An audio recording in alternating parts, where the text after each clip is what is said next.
कि आपका बचपन कैसा था? हम लोग तो बचपन में पत्ता समझते हैं ना, पत्ता जो आम का पत्ता होता है। जी। आम का पत्ता हम लोग बाहर के लाते थे बोरा में कुछ के, उस समय बहुत लोग ही लाता होगा। तो उससे हम लोग के घर खाना बनता था। बढ़िया से समझिए तो कलम और पेंसिल खरीदने का पैसा तक नहीं था। सर नेवी आप जब ज्वाइन किए तो कुछ नेवी के सफर के बारे में आप हम लोगों को बताएं। नेवी का हम सफर बोले तो हमें लगता है कि हमारी आंख में आंसू आ जाएगा।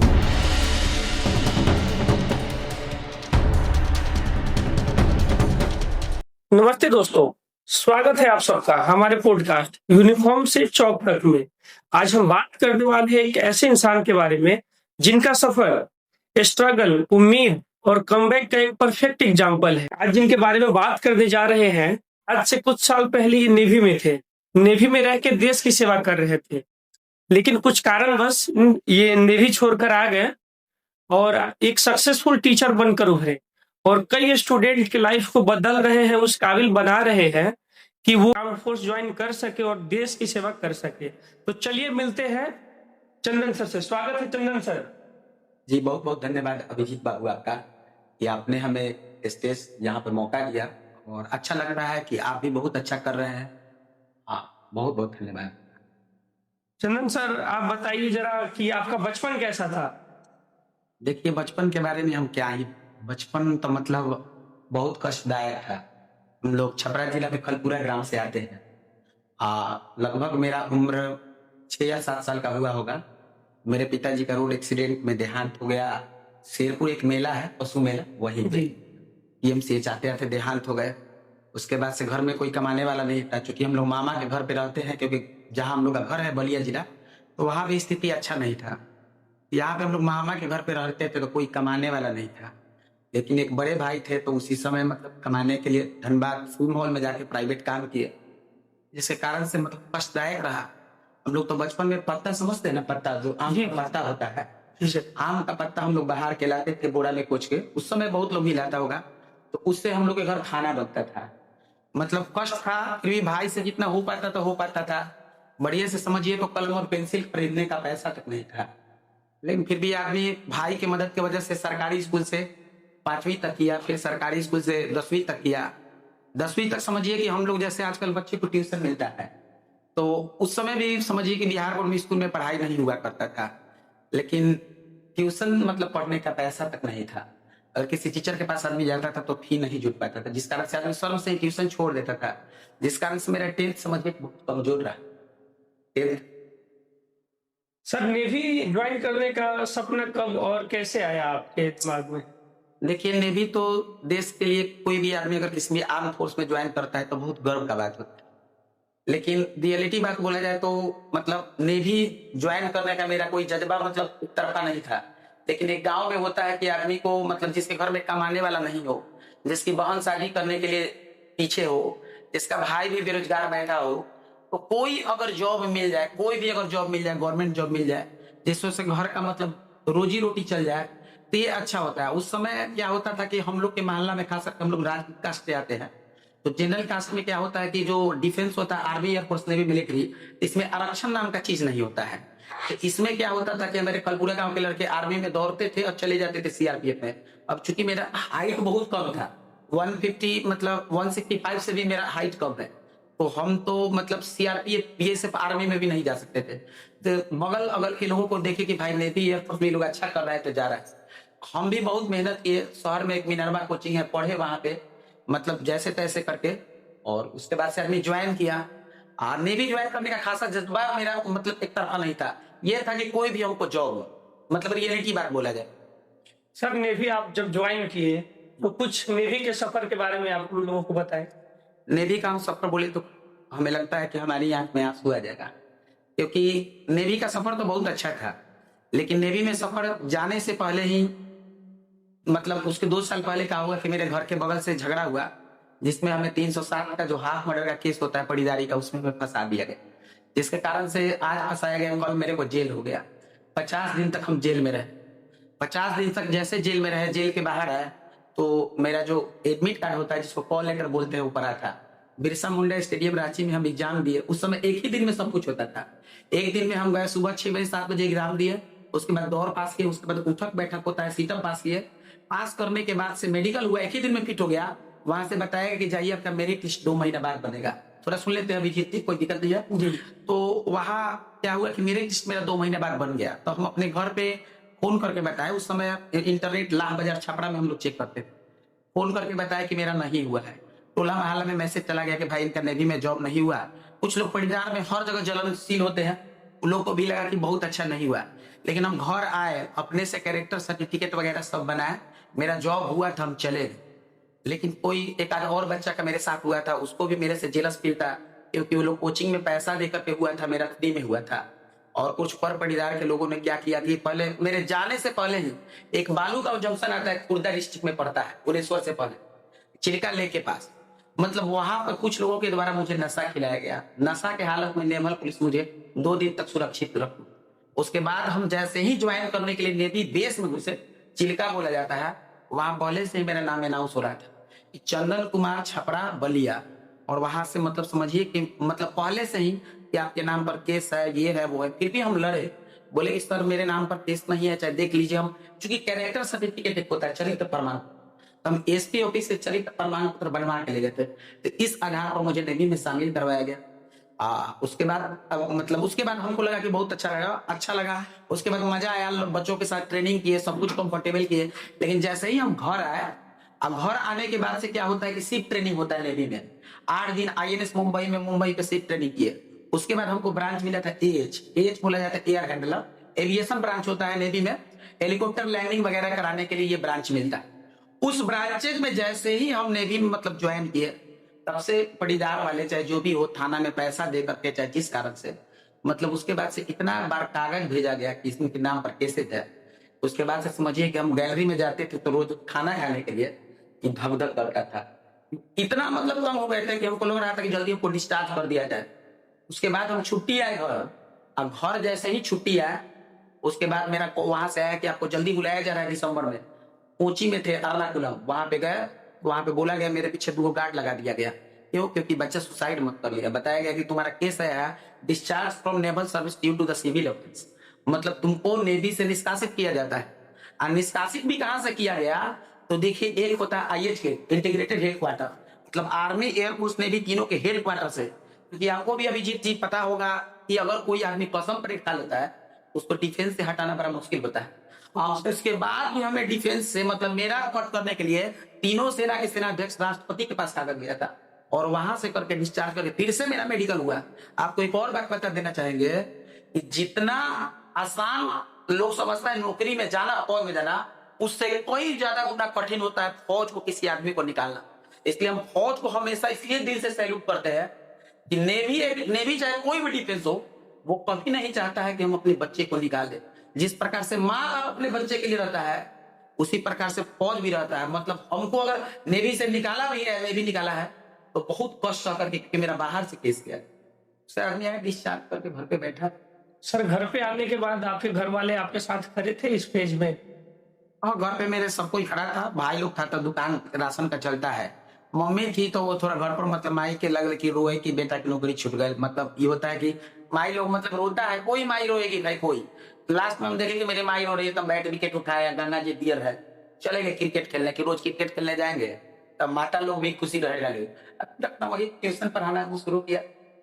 सर जो ये टीचिंग लाइन है, इस पे आप थोड़ा सा विशेष बात हम लोग को समझाइए कि नेवी से निकाल दिए जाने के बाद आप उस फेज को मेंटली हैंडल तो कर लिए क्रिकेट के सहारा लेकर या खेल कूद करके, लेकिन फिर से एक नया स्टार्ट करना, फिर से कहा आप देश की सेवा कर रहे थे, राइफल लेके ड्यूटी कर रहे थे, और फिर कलम और चौक उठाकर बोर्ड में बच्चों को पढ़ाना और इस मुकाम तक पहुंचना, ये सबके बस की बात नहीं है। तो थोड़ा सा कुछ बताएं इस बारे में। जी देखिए, गाना हिंदी फिल्म में आता है कि मुझे रूप का कहीं का नहीं छोड़ा, कि पैरों में घुंघरू बांध लिए। तो वही बात है कि मेरा मतलब आज भी मतलब हम किसी काम को अपना बेसिक प्रोफेशन नहीं मानते, और ना ही हमको किसी काम मतलब खराबी लगता है। मुझे लोग ने कहीं का नहीं छोड़ा कि मारकर पकड़ लिए। जब डिफेंस से आ गए तो चूंकि हमको अब फिर कमाना था, फिर वही था कि बहन का भाई विदाई करना है, घर पे मान लीजिए दवाई कमाई चलेगा तो कैसे चलेगा। इसलिए उसके जाने के पहले हम दुआरी जो होम ट्यूशन होता है, घर का आदमी होम ट्यूशन पढ़ाता था, फिर से आदमी वही होम ट्यूशन पढ़ाना शुरू किया। लेकिन आप जानते हो कि छपरा में एक मिशन स्कूल था, सेक्रेटरी मिशन स्कूल, वहां से जब होम ट्यूशन पढ़ाया, एक बच्ची टॉप की, तो वहां से कॉल आया कि सर आप पढ़ाइए। 3,000 रुपये स्कूल में मिलता है, प्राइवेट में आप जानते हैं क्या मिलता है, 3,000 की सैलरी पर उस स्कूल में ज्वाइन किए। लेकिन ज्वाइन करने के बाद वहां भी अच्छा किए, उसके सहारे से घर पे मतलब कोचिंग वगैरह डाले। फिर वो स्कूल भी क्या किया कि 3,000 से मेरा सैलरी नहीं बढ़ाया, कहा कि आप बच्चे को बस पर समय से नहीं चढ़ाते हैं लेडीज। तो उस स्कूल को छोड़ने के बाद हम दोबारा नेवी में से आने के बाद छपरा में गए। रेनबो कोचिंग सेंटर है छपरा में, लोग कोई जानता होगा, नीरज उपाध्याय सब पढ़ाते हैं कचहरी स्टेशन के पास, वहां पढ़ो। और फिर अपनी कोचिंग की शुरुआत किया, विस्तृत किया, और फिर शादी हुआ। और शादी के बाद फिर तिबारा हम इंस्पिरेशन कोचिंग में गए, मनीष सर से केमिस्ट्री पढ़े। आप लोग अगर छपरा से होंगे अभिजीत बाबू तो जानते होंगे। उसके बाद कोचिंग के दौर में आ गया, उसके बाद तो ऑनलाइन का जमाना आ गया। फिजिक्स वाला का बहुत ज्यादा, अलग पांडे का जो व्हाइट वाला वीडियो आता है उसका सफल मतलब उसका बहुत ज्यादा मतलब हम देखे। उसके बाद पेड कोर्स भी खरीदे, इटोस इंडिया का आता था, लेकिन हमें उससे उतना ज्यादा फायदा नहीं मिला। लेकिन व्हाइट बोर्ड अलग पांडे का देख करके आदमी केमिस्ट्री पढ़ाने लगा। आज बच्चा से एक ही चीज जानते हैं कि बच्चा के सामने झूठ मत बोलिए। अगर मेरे पास नहीं है तो नहीं है, अगर हमको ये मैथ नहीं आता है तो हम बोल देंगे कि नहीं आता है। अब बच्चे के साथ सर जहां तक हम थोड़ा पता किए आपके बारे में, तो 2017-18 के बीच में आप उससे पहले भी टीचिंग कराते थे, लेकिन एक गेटवे कोचिंग है जी। वहां पे आप मैथ का क्लास करते थे रमन सर से, जी। जो कि हमारे बहुत करीबी है जी। हमारे खुद के गुरु जी हैं, हम भी मैथ उन्हीं से पढ़े। जी। देखिए रमन सर एज में हमसे बड़े छोटे हैं, लेकिन वो हमारे गुरु हैं। यूनिक अगर कहा जाए, आज वो भी देखा जाए तो छपरा का मतलब पूरा ऑल इंडिया में नाम रोशन कर रहे हैं। मतलब यूनिक, क्योंकि मैथ हम पढ़े थे रेनबो में, बहुत अच्छा लगा। अभी उनको एक अवार्ड भी मिला था, फिजिक्स वाला बेस्ट टीचर का अवार्ड मिला उनको। तो हम बता रहे हैं कि इंस्पिरेशन में हम केमिस्ट्री पढ़ने के लिए गए थे, तो जब बच्चों के साथ बैठ के पढ़ रहे थे तो जलालपुर के क्षेत्र के लड़के आते, बहुत तेज थे। तो बोला कि सर मैथ भी थोड़ा पढ़ के देखिए। हम एक दिन पढ़े ना तो उनके दीवाने हो गए, उनसे मैथ सीखे बढ़िया। मतलब हमको जो कैलकुलस वगैरह बढ़िया से, जो फंक्शन चैप्टर हमको समझ में नहीं आता था, एक एक चीज जो है बेसिक बात आदमी जाना, आज बहुत ज्यादा फायदा होता है। आज रमन सर को देख करके बड़ी खुशी होता है कि वो मेरे गुरु है और क्षेत्र में नाम रोशन कर रहे हैं, आज पीडब्ल्यू में टीचिंग दे रहे हैं। सर अगर कोई हमारे लिसनर ये ब्रॉडकास्ट देख रहे हो या सुन रहे हो, तो और वो इस फेज में हो जहां उनके लाइफ में कुछ नहीं बचा हो, सब कुछ हार गए हो, और फिर वो कमबैक नहीं कर पा रहे हो, तो उसके लिए कुछ टिप्स आप दीजिए सर। देखिए इसके लिए टिप्स यही है कि इंसान को कभी मतलब अपने आप को कोसना नहीं चाहिए, क्योंकि जो भी होता है इंसान के लिए सही होता है। अगर आपका एक दरवाजा बंद है तो आपके लिए 100 दरवाजा खुल रहा है। क्या बस एक ही बात बोल रहे हैं कि इंसान को हमेशा मतलब खुश रहना चाहिए, सबसे बड़ा चीज है। अगर आप खुश है और उसके बाद अगले काम में मन लगाते हैं, आप देखिएगा कि हम केवल मतलब टीचिंग ही नहीं काम करते हैं, हर काम करते हैं, समाज में कोई दिक्कत नहीं है। अब भगवान आपको देख रहे हैं, अगर आप मेहनत कर रहे हैं तो आप सफल होइएगा, नो डाउट। दुश्मन कितना भी कोई कितना भी हारे, कुछ नहीं होने वाला है। बहुत खूबसूरत लाइन सर। हमारे जो भी लिसनर है या जो भी आगे ये पॉडकास्ट देखेंगे सुनेंगे, आपकी ये जो लाइन है वो एकदम पसंद आएगी उनको। सर आपको कब ऐसा फील हुआ कि अब आप सही जगह पे अपने दूसरे लाइफ दूसरे फेज में, जहां आप एक टीचर बन के उभरे, तो आपको अंदर से कब ऐसा फील हुआ कि हाँ अब मैं सही जगह पे हूँ, इसमें फ्यूचर है, इसमें मैं आगे बढ़ जाऊंगा? देखिए मेरा एक नाम है कि गिरना नहीं है, गिर के संभलना है जिंदगी, और गिरने का नाम मौत है तो गिर के उठना ही है जिंदगी। क्या बात? कहने का मतलब है, थोड़ा समझिए कि अगर कोई शराब पीता है तो हम उसको उतना अच्छा बात, मैंने शराब कोई नहीं पीता है तो हम उस बात को उतना अच्छा नहीं मानते, उस चीज को उतना अच्छा मानते कि अगर कोई शराब पी रहा है आप पीने के बाद भी छोड़ दें। इसका मतलब समझिए, एक पीने वाले आदमी से शराब छोड़ा नहीं जा सकता है, फिर भी अगर वो शराब छोड़ दिया तो ये समाज के लिए बहुत बड़ा चीज है। अगर हम एक सेक्टर में है, कहने का मतलब है वहां से हम नीचे चले गए और उसके बाद हम वही चीज अगर सोच के डिप्रेस रहे, बहुत सारे मेरे भाई बहुत सारे सेक्टर में जॉब करते हैं, बहुत लोग डिप्रेशन में चले जाता है, वो गलत बात है। आप उस चीज को छोड़िए और उससे आगे निकलिए, तभी आगे बढ़िएगा। कहने का मतलब है, हम इसमें आए टीचिंग लाइन में शुरू पे तो आदमी को, हर कोई को लगता है कि चलिए, आदमी सोचता है कि 10,000 कमा लेगा, 5,000, सब कोई देखिए कोई कुछ भी बोले कि थोड़ा मनी भी यहाँ पे फैक्टर करता है। लेकिन आदमी 2010-15 तक एकदम अच्छा हो गया, बच्चे आने लगे, बच्चे इतना ना प्रेम करने लगे, समाज में आदमी घुल मिलने लगे, इज्जत मिलने लगा, बस आदमी खुश है। सर अभी तक तो हम बात की आपसे, आपके बारे में जाने, आपके स्ट्रगल के बारे में जाने, 2 फेज है आपकी जिंदगी का, एक फेज के बारे में जाने। अब आप जब सक्सेसफुल टीचर बन के उभर गए तो इसमें थोड़ा हम बात आपसे पूछना चाहेंगे सर, आपका जो अंदाज है वो सबसे अतरंगी अंदाज है, क्योंकि हम भी सर पढ़ लिख के अभी भी पढ़ाई कर ही रहे हैं हम। तो बहुत से टीचर से हम पढ़े, लेकिन जो आपका हम वीडियो देखते हैं कि ब्लैंकेट ओढ़ के आप बच्चों के सामने चले जाते हैं, पढ़ा लेते हैं, पढ़ाते पढ़ाते आप गाना भी गा लेते हैं, बच्चों के साथ आप डांस भी कर लेते हैं, टीचर डे में डीजे भी लगाते हैं। तो सर उससे बच्चों पे क्या इफेक्ट पड़ता है? बच्चे उसके बाद आपसे और आकर्षित होते हैं या थोड़ा साइड लेते हैं आपसे? देखिए, इसका दो पहलू है। सबसे पहले तो इंसान को अगर अपनी खुशियों में जीना है तो अपनी खुशियों को मारना नहीं पड़ेगा। दूसरे की वजह से अपनी खुशियों को मत मारिए। नेचुरल आप समझते होंगे कि नेचुरल वीडियो आप देखते होंगे कि बहुत लोग एडिटिंग वीडियो डालता है, लेकिन आजकल नेचुरल वीडियो बहुत ज्यादा चलता है। तो जैसा नेचर है ना वैसा ही इंसान को रहना चाहिए। अब जैसे मेरे में एक चीज है कि हम खुशी में हम अपने आप को नाचते हैं। आप यहाँ पर आपका शादी होगा कल को, तो यहाँ पे डीजे बजाइएगा, हमको इससे मतलब नहीं कि सामने वाला कहेगा कि मास्टर क्या है, ये हमारा छात्र है, हम नाचेंगे। बात समझ में आ रही है कि नहीं? हमको खुशी होता है, उसमें हमको आनंद आता है। और जब हम नाचते हैं तो क्या होता है कि वहां पर सैकड़ों आदमी होता है जो अपने दिल को मन के मार के बैठा रहता है, वो भी नाचता है। और जब वो नाचता हम नाचता है तो सब लोग हम खुशी में रहते हैं। नाचना सालों भर नहीं है, किसी से प्रेम सालों भर नहीं है। अगर अगर हम वहां पे नेचुरली नाच लिए तो सब लोग खुश हो गया। बता रहे मेरा हाजीपुरी ससुराल पड़ेगा, वहां पे गए तो सब लोग मतलब ऐसे बड़े बड़े लोग थे तो वो लोग नहीं डांस करते थे। जब हम नाचना शुरू किए तो सब लोग नाचे। दूसरा आपको बताना ये चाहेंगे कि देखिए, बच्चे के साथ कहने का मतलब है कि अब मान लीजिए कि दिखावा, अब हम ब्लैंकेट ओढ़ के ही पढ़ा दिए, हमको ठंड लग रहा है, इसका लोग कहेगा देखिए ना टीचर है ब्लैंकेट ओढ़ रही है, लेकिन इसका पॉजिटिव इफेक्ट देखिए। लड़का सोचेगा देखिए दिखावा पर नहीं है, जिसको गाँव में कहते हैं बंटू बना। तो अगर बंटू बना नहीं है तो अगर कोई बच्चा के पास कमजोर का फटा हुआ पैंट है, फटा हुआ भी पैंट पहन के या सील करके वो कोचिंग आ सकता है। अपने घर पे नहीं चिल्लाएगा कि नहीं हमको वेल मेंटेन ड्रेस चाहिए, वेल मेंटेन वाटर बोतल चाहिए, वेल मेंटेन क्लासमेट का कॉपी चाहिए। नॉर्मल कॉपी है तो हम लोग उसी को यूज करेंगे। अरे जैसा है वैसा ही दिखे और वैसा ही करने पर आदमी आगे बढ़ता है। आखिर दिखावा करने से कुछ नहीं करता है और नेचुरल चीज को लोग प्यार भी करते हैं। अगर 10 समाज के बीच में घूम रहे हैं, मान लीजिए कि 10 बच्चा मिल गया, थोड़ा हंस भी लिए गा भी लिए, हाँ गलत चीज का विरोध करना है। कोई बच्चा अगर आपके सामने नशा कर रहा है तो उसको हम खींच के लगा देंगे। कोई गलत कर रहा है तो भाई गलत का विरोध करेंगे।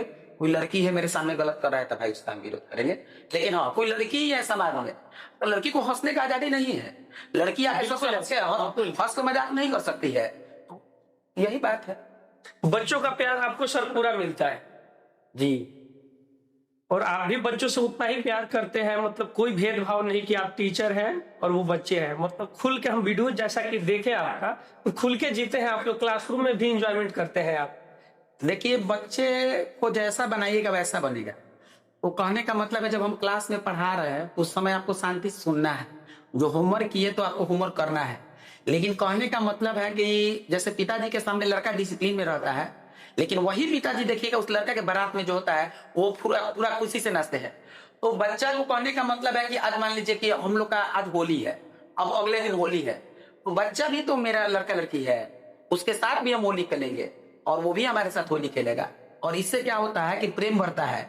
बच्चे के साथ मान लीजिए हम क्रिकेट खेलने उतर गए तो इसको दो तरीके से लीजिएगा। एक मतलब एक तरीका लोग कहेगा टीचर होकर खेला, दूसरा तरीका ये है कि समाज में उसको लोग देखेगा कि देखिए ना कितना अच्छा टीचर है, बच्चों के साथ घुल मिल के खेल रहा है। बच्चा से अपनापन बढ़ेगा। बच्चा से क्वेश्चन पूछेगा, कोई लड़की को सुनिए, कोई लड़की को अगर डिस्टर्बेंस हो रहा है, मेरे से बहुत ऐसी लड़की है डोरीगंज हम लोग के तरफ क्षेत्र पड़ता है जिसको रास्ते में आते हुए बाइकर गैंग छेड़ता है, लेकिन वो बड़ा बड़ा टीचर है लोग प्रिंसिपल लोग से नहीं बोलती है, शर्म खाती है। ये बात हम उनसे कैसे बोले, लेकिन चूंकि जानती है कि चंदन सर से घुले मिले है तो साइड में आके बोलती है कि सर देखिए ना हमको लगता है कोई एक रास्ता में रोज आकर तंग कर रहा है। तो हम लोग आराम से सुन लेते, कोई बात नहीं, तुम केवल नाम बता दो, उसके बाद तुम्हारा कुछ नहीं बोला जाए, ना तुम्हारा नाम लिया जाए। लड़का को डायरेक्ट आदमी बोलता है, लड़का लोग एक दिन में डर जाता है, ये आप भी समझते हैं। लड़का कितना हीरोबाजी करे अगर गार्जियन के पास हो तो चला जाता है। तो लड़का लड़की के साथ अगर घुल मिल के रहता है तो लड़की अपना दर्द बताती है, लड़का अपना दर्द बताता है। और ये सारा काम एक माता पिता की तरह टीचर का काम है, सुनना और उसका निवारण करना। अगर हम उसे रिस्ट्रिक्टेड रहेंगे तो वो नहीं बच पाएगा। ये मेरा सोचना है, बाकी दर्शक लोग अपना राय रख सकता है। सर आप जो लड़कियों के प्रति आप अपना ईमानदारी दिखाए या एज अ पेरेंट्स केयर और रिस्पेक्ट दिखाए, लेकिन सर आजकल के टाइम में जो टीचर और बच्चों के साथ रिलेशनशिप कैसा होना चाहिए सर? आपके नजरिए से? देखिए, टीचर और बच्चों के बीच में रिलेशन एक बड़ा भाई के समान होना चाहिए, पिता का समान होना चाहिए, लेकिन इसका थोड़ा सा मिसयूज कर रहे हैं। क्योंकि देखिए, स्टूडेंट कम उम्र के होते हैं, पढ़े लिखे नहीं होते हैं, तो वो नासमझ होते हैं। तो कोई भी, या तो गवर्नमेंट टीचर हो या प्राइवेट टीचर हो, टीचर को भी इस बात को समझना चाहिए तो उसका एक दायरा होना चाहिए। कोई अगर स्टूडेंट ही अगर आपको मैसेज करना है, गर्ल ही स्टूडेंट है, तो उसका टाइमिंग होना चाहिए कि 8 बजे मैसेज करे, 7 बजे करे, या फिर क्वेश्चन पूछने के लिए मैसेज करे। ये नहीं कि बेतुका मैसेज हो। चाहे उसके साथ आप कहाँ दिख रहे हैं ये भी डिपेंड करता है। तो टीचर को भी थोड़ा सा देखिए, हंसिए, खेलिए, कूदिए, पिकनिक पर घूमिए, कोई दिक्कत नहीं है, आराम से बैठिए, लड़कियों के बीच में, लड़कों के बीच में बैठिए, उनके दुख दर्द को सहिए। लेकिन कुछ रेस्ट्रिक्शन है, जैसे बच्चे कहीं अगर मान लीजिए कि नशा पानी कर रहे हैं, तो टीचर को वहां थोड़ा मतलब उसे परहेज करना चाहिए, डांटना चाहिए। और खास करके आजकल की युवा पीढ़ी में लड़की थोड़ा कम समझदार होती है, तो हर टीचर को मेरा मानना है कि थोड़ा अपने से तो समझदारी दिखाना चाहिए, क्योंकि इससे समाज में गलत संदेश जा रहा है, और समाज में गलत संदेश जाएगा तो आने वाले समय में और ज्यादा दिक्कत होगा। तो सर आजकल के जो यूथ टीचर भी हैं, जी, और ज्यादातर sir private college, private school में नॉर्मल एज के भी टीचर हायर किए जा रहे हैं, जिनका एज लिमिट सर होना चाहिए टीचिंग लाइन में या नहीं होना चाहिए? देखिए, एज लिमिट मेरे हिसाब से एक्सपीरियंस मैटर करना चाहिए, क्योंकि जिसके दिल में कचरा है, आप देखिएगा तो 25, हालांकि एक होता है कि 30 प्लस टीचर लाया जाता है तो बहुत अच्छा रहता है, लेकिन सबसे बड़ा चीज होता है कि अगर हम मार्कर पकड़ लिए, चाहे जो भी चीज पकड़ लिए, टीचर में आ गए, तो उसके मन में शुद्धिकरण होना चाहिए। एज लिमिट मेरे लिए बहुत ज्यादा फैक्टर नहीं करता है। छोटे बच्चे भी बहुत सारे पढ़ा रहे हैं, अच्छा भी करते हैं। जी सर। सर कुछ टाइम पहले आप चर्चा में आए थे कि आपको छपरा के खान सर के नाम से लोग जानने लगे थे, मतलब उसके पीछे रीजन क्या था सर आपका? नहीं नहीं, ऐसा बात नहीं है। देखिए, बच्चा लोग का प्यार है, चाहे जिसको देखिए जो मन करता है अपना बच्चा प्यार से बोल दे, वो अलग बात है। लेकिन खान सर का हम मतलब क्या कहे, खान सर के हम खुद फैन हैं, खान सर का क्लास भी लेके पढ़े हैं। खान सर हम लोग से सैकड़ों नहीं हजारों गुना, मतलब हजारों बोल दिया था तो मच मतलब बेटर है हम लोग से। लेकिन हाँ, ये बोला जा सकता है कि देखिए, लड़का के साथ अगर दिल से आप रहिएगा, कि मान लीजिए कोई बच्ची आ रही कोचिंग में, स्टूडेंट, उसका रास्ते में एक्सीडेंट हो गया, उस लड़की के साथ आप खड़े हैं। मेरे ही गांव में एक लड़की आती थी बिशनपुरा से, एक्सीडेंट हो गया, दुखी हो गए, हम रोए, कुछ मदद किए, यहाँ एम्स तक आए, ब्लड दिए। तो कहने का मतलब है कि बच्चों के साथ अगर आप देखिए, केवल फी लेना है, टीचर नहीं है कि फी लेना, और टीचर फी देगा भी, क्योंकि प्राइवेट टीचर है तो उसका रोजगार नहीं चलेगा। लेकिन बच्चे के साथ अगर आप सुख दुख में है, बच्चे प्यार से आपको जो नाम दे दे, नाम रहे। लेकिन हम चंदन सर हैं, हमको चंदन सर ही रहने दिया जाए, तो खान सर हमसे बहुत ग्रेट है। यह हमेशा मेरा जवाब है, खान सर क्या किसी सर से मेरा कोई कंपेयर नहीं है, तो चंदन सर रहने दिया जाए, अच्छी है। सर आपके पास ऐसे भी बच्चे आते हो जो फाइनेंशियली नहीं हो, तो सर क्या उन लोग के लिए कुछ जी रहता है? जरूर। वैसे बच्चे को हम लोग खुद मतलब पहचान लेते हैं, उस बच्चा को बोलने का भी जरूरत नहीं होता है। आदमी चुपके से कह देता है कि अपने क्लास में, मतलब ये नहीं कि बस आप आराम से पढ़िए, कोई दिक्कत है तो भी आगे बताइए। मतलब आज भी हम आपके माइक के माध्यम से कहते हैं, कोई भी बच्चा जिसका पिताजी ना हो, चाहे जिसको बहुत ज्यादा कष्ट है, दुख है, वो जरूर है, आदमी हमेशा खड़ा रहेगा। क्योंकि उन्हीं लोग, एक और बात है, अगर हम एक लड़का को पढ़ाते हैं, मान लीजिए उसको मदद करते हैं, तो वो 10 लड़के को भेजता है। ऐसा नहीं है कि अगर टीचर कोई एक लड़का को मदद पहुंचा रहा है तो उसका फायदा नहीं, इनडायरेक्टली बहुत फायदा है जरूर। वैसे छात्रों सर आप अपने लाइफ पार्टनर के बारे में कुछ बताएं कि उन्होंने कितना सपोर्ट किया आपके इस दूसरे फेज में? बहुत कहा जाए। 2015 में मेरा शादी हुआ, तो नहीं होता है कि शादी होने पर जैसे लगता है कि सब लोग को विश्व सुंदरी वाइफ मिल जाए तो बहुत खुश रहेगा। मेरी भी वाइफ अच्छी है, लेकिन हमको स्टेज पर लगा थोड़ा सा गुस्सा भी हुए, भाई मेरे घर वाले नहीं। लेकिन बस 1 से 2 दिन, 4 दिन, 5 दिन के बाद से आदमी को एहसास होता है, सुंदर होना भी अच्छा है, सब कुछ अच्छा है, लेकिन सबसे बड़ा चीज होता है कि जो परिवार को संभाल के चले। मेरी जो लाइफ पार्टनर है वो मेरे लिए इंपॉर्टेंट नहीं है, मेरी माँ को संभाल लेती है। मेरी माँ, आज भी हम लोग 4 भाई हैं, 4 भाई में मेरी वाइफ ही अकेली है जो घर में रहती है। बाकी 3 आदमी का कहीं ना कहीं वाइफ है, लोग मतलब डिस्टर्ब नहीं करता है लोग। मेरी वाइफ के रहती है, साथ साथ मेरे भाई के भी लड़की का शादी हुआ, भतीजी का, सब लोग देखा सोशल मीडिया पर, करोड़ों इंस्टाग्राम पर व्यू है। उसका कन्यादान भी हम भी किए, और हमसे ज्यादा हमारी वाइफ की सहयोग करती है। अगर हम मुकर भी जाए अपने घर के कामों से, मेरी वाइफ नहीं मुकरती है, और हर चीज हमारे लिए रेडी रहता है। सबसे इससे बड़ा क्या हो सकता है? एक वाइफ हो, चाहे किसी का भी लाइफ पार्टनर हो, कोई आदमी जो मेरा वीडियो देख रहा है, देखिए, हर लोग अपने पत्नी से दुखी है, बहुत लोग पति से। आपका घर तभी खुश रहेगा जब आप सामने वाले से मतलब बेवजह नहीं झिझकिएगा। बाकी कोई वाइफ बहुत बड़ा चीज नहीं मांगती है, लाइफ पार्टनर का बहुत सहयोग, बहुत मतलब कहा जाए तो बहुत ही अधिक। थैंक यू सर, आपका स्टोरी काफी इंटरेस्टिंग है। जो सेकेंड फेज है और वो स्ट्रगल वाला है सर, जो फेज है कि उसको जो भी लिस्टर सुने होंगे उनमें एक हिम्मत आया होगा और अपने लाइफ में जो भी फेस करेंगे हिम्मत से फेस करेंगे। ऐसा अगर उनके लाइफ में कोई फेज आता है तो आपका ये कहानी सबको पसंद आएगा सर। कुछ शायरी, जो आपका अंदाज है, बहुत पहले हम आपका वीडियो देखे थे तो शायरी गाना वाना आप गाते रहते हैं, तो कुछ शायरी मोटिवेशन के लिए। जी, शायरी मोटिवेशन के लिए हम यही बोलना चाहेंगे, सबसे बड़ा चीज है कि आजकल लड़के जो है बहुत ज्यादा, देखिए एक होता है इंडोर गेम, एक आउटडोर गेम। तो बहुत सारे लड़के आजकल क्रिकेट वगैरह छोड़ के ना फ्री फायर पबजी खेलते रहते हैं। तो बहुत हमको मतलब ये लगता है कि उसमें और जो होता है, जो माइंड होता है, हाइपोथैलेमस होता है, यहाँ से मतलब बहुत गलत इफेक्ट डाला है।